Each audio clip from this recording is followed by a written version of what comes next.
I'm Ashley. I'm actually from Michigan, so it's kind of nice to be warm. Yeah. And I don't know if any of you follow me. I have a 4-year-old, and a lot of this started, I was a marathon runner most of my life, so kind of really, really lean, no muscle tone whatsoever. Trying to get that like thigh gap. I used to want my collarbones to show like pretty prominently. And when I got pregnant, you obviously gain the weight. I got put on bed rest, and I came out of it not even able to do a push-up on my knees, like no strength whatsoever. And I separated from my ex-husband when she was 3 months old. So now I'm in a position, single mother, infant, my body doesn't look anything like I wanted it to look like. And my mom actually introduced me to CrossFit. And I thought, there's no way I see these girls with 6-packs and I'm still having like this mother pooch, you know, and I had no tone and I couldn't do anything. And I think the first time I had a success, I was like, wow, I can actually do this on my own. And the strength I was getting from lifting was applying into my personal life. Like, I can do this as a single mom, and I work full time. I'm a teacher. So that then went into my classroom. I'm a high school teacher, so I'm seeing a lot of these girls with self-confidence issues, and I want to look like this, and I want to do that, and I'm not eating because I need to do that. And I think just the confidence that I radiate to them, that you don't have to look, feel, be a certain way. And they've not seen a lot of girls with muscle. They don't see girls lifting. So I'm, you know, applying that to them. And I'm actually pregnant again. So now they're seeing me, thank you. They're seeing me 4 months pregnant. I'm still lifting. They're like, well, you're not really showing yet. I'm like, well, I'm still working out. Just because you have that going on in your life doesn't mean you can't, work really, really hard. So, yeah. I guess I'm afraid of a lot of things, but I work on them every day. I'll just start with CrossFit, for example. I live in West Hollywood, was walking by the construction site when they were opening up the Reebok CrossFit Lab on Melrose. And I was intrigued, but I was afraid. So I finally walked in maybe a couple months after it was open. And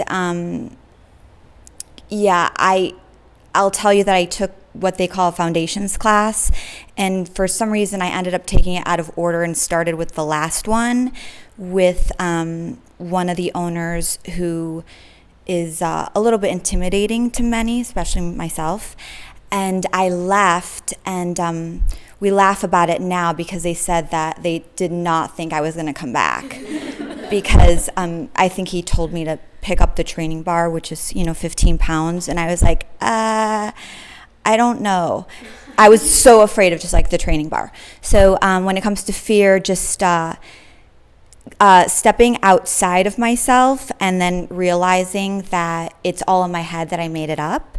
And instead of thinking or believing what I've been told, like, you're not strong enough, you're too little, you're too small, that's dangerous, to actually decide that for myself and be in touch with myself mentally as well as physically. So now what I do is listen to my body. And then with that, I have met so many wonderful people, men and women of all different sizes, backgrounds, ages. And that's what I really love about the fitness community, is to support everybody, because it's not, of course you want to feel good and you want to look good, but it's really about loving yourself from the inside out. Hi guys, I'm Marlon. Something that I fear, and I feel like I've had this since I was like little, is my future. What am I going to do? What's next? Where am I going?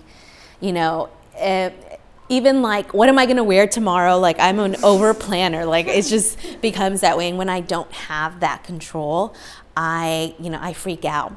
And, it's funny because I remember having a conversation with Kat and saying, well, you know what? I want to do this and this and this. And she goes, okay, you can do that. And then I go, no. You know what? I want to do this and this and this. So it was just kind of me going back and forth.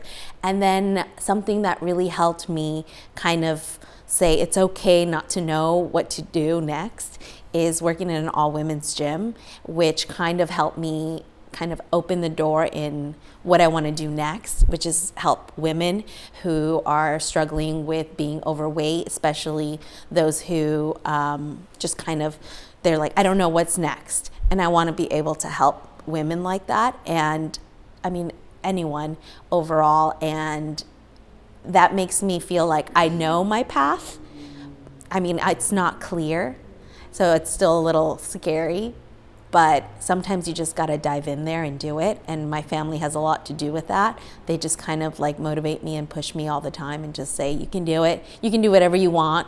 And my mom is like, you can do whatever you want as long as you're happy. And so I'm taking it one day at a time.